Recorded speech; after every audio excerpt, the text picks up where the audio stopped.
Assalamualaikum warahmatullahi wabarakatuh. Alhamdulillahi alamin. Assalatu wassalamu ala asyrafil anbiya'i wal mursalin sayyidina Maulana Muhammadin wa ala alihi wa sahbihi ajma'in, amma ba'd. The first, thank you for everything, all of my friend. The first is to give thanks to Allah Subhanahu wa Ta'ala on His grace and grandness, on the occasion we are able to present the assessment of myself course with them Maqasid Shari'ah, Taqlid, and Talfiq. Salawat and greeting may always be brought to our Lord, the great Prophet Muhammad sallallahu alaihi wasallam, who has given suri tauladan and example for use in applying Islamic Shari'ah in everyday life. So, as well discussed here. Okay, let me introduce myself. I'm Ridho Ramadan. Well, this time I'm with my friend, that's Mr. Fitroh of the Yunanda. We'll present about Maqasid Shari'ah, Taqlid, and Talfiq. And for the first is an explanation related to Maqasid Shari'ah. Please listen. Thank you. Hello everyone. I'm Ridho Ramadan. I will explain or discuss about material is Maqasid Shari'ah. So, what is Maqasid Shari'ah? In the language of Maqasid Shari'ah, it consists of two words, namely Maqasid and Shari'ah. Maqasid is jama' form of maskul, which means intentionality or purpose. And then Shari'ah literally means the road, the source of weather. So, Maqasid is a goal that want to be achieved in doing something.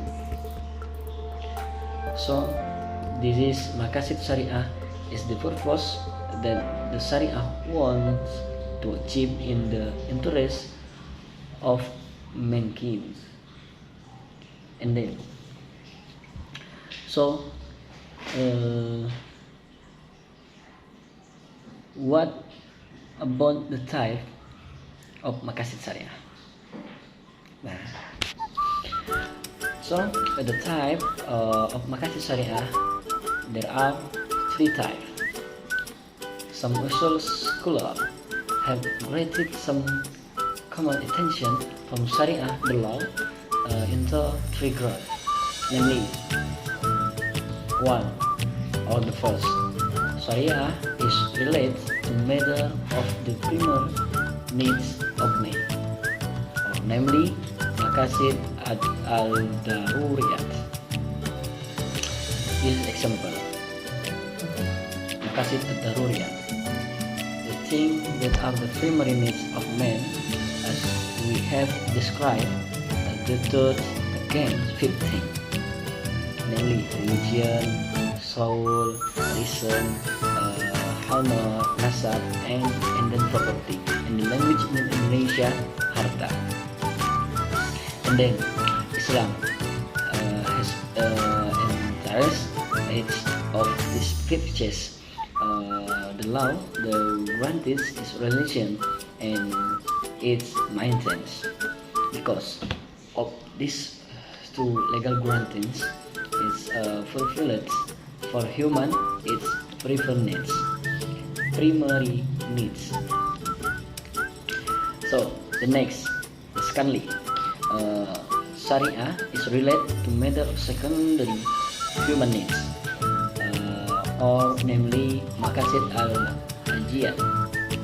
So there is example, things that are secondary needs for human to refuse to something that can eliminate human narrowness,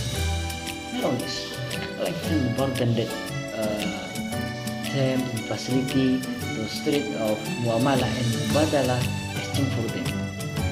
So Islam is completely established a number of laws in various worship, muamalah, and akubah, and criminal, and which is thus intended to eliminate narrowness and lighten the burden of man. So this is Maqasid al-Hajiyah. So the next, the last for the type Maqasid Shari'ah. Shari'ah is related to matter that are complementary human needs, or Maqasid al-Tahsini. This example, when Islam advocate derma or infaq, it is recommended that infaq from the result of halal work. It is clear, and then that before first of any law that intended is the first of the essential interest of man. So Islam have law in unique or a secondary interest of complementary interest, or to perfect something the process of any of the three interests. So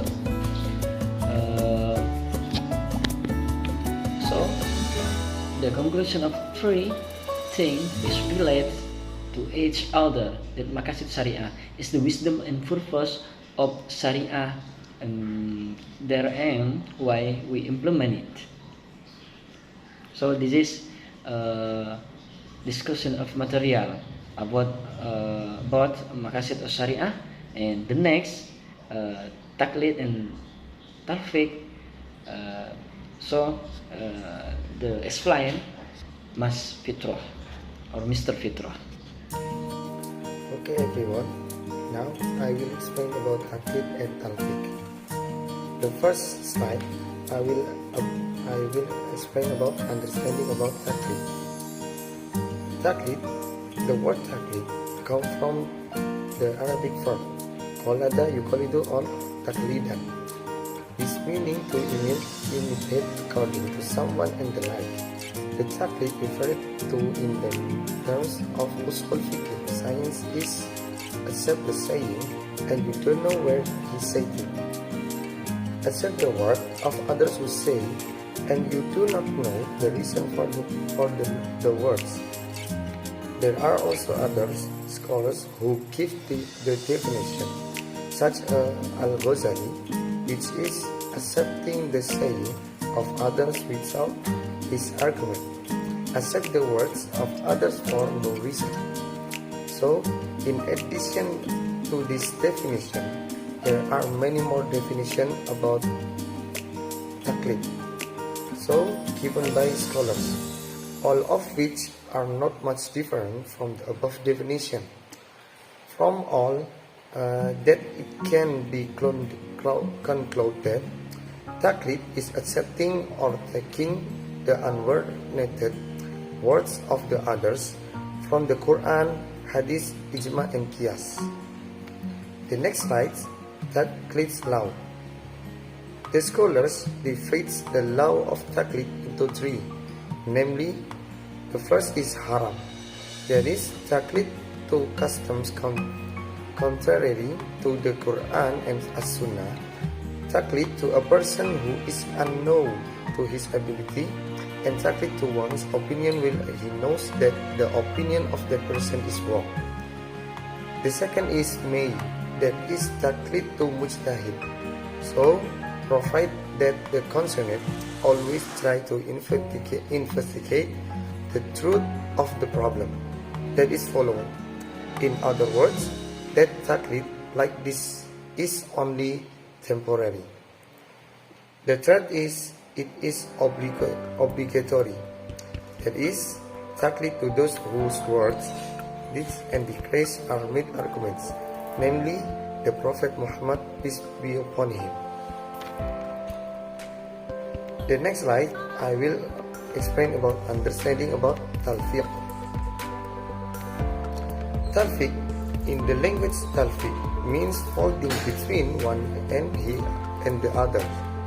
While the term can be interpreted to mix two or more opinions in a matter that has laws, so that it will give birth to a third opinion that between the two opinions is equally accounts and acknowledge the truth. So there was a new law that invalidated the two opinions. The next slide, Taqlid's law. The scholars of the Mutaqaddim do not make prohibitions on Taqlid or a person with a Talfiq, but in many places they advocate to study their fatwas and also say that it is not halal to fatwa them when it is not known the reasons. Neraka also said they would throw away their fatwas when it turned out to be against us. In the next slide, if we do a comparison about it, then the strongest mutaakhirin opinion is the opinion that follow Talfiq or Talqid. So the difference of opinion between them are as follows.